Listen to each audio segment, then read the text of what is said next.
Je to most? Ne. Je to auto? Ne. Je to věc? Ne. Je to živý? Ano. Je to člověk? Aha.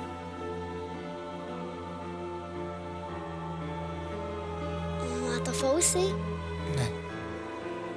Je to dítě? Mhm. Je to kluk nebo holka? Takhle se nemůžeš ptát. Je to holka? Jo. Má dlouhý vlasy?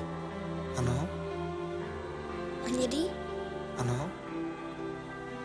Jako já? Mhm. Jsem to já. No, jsi to ty.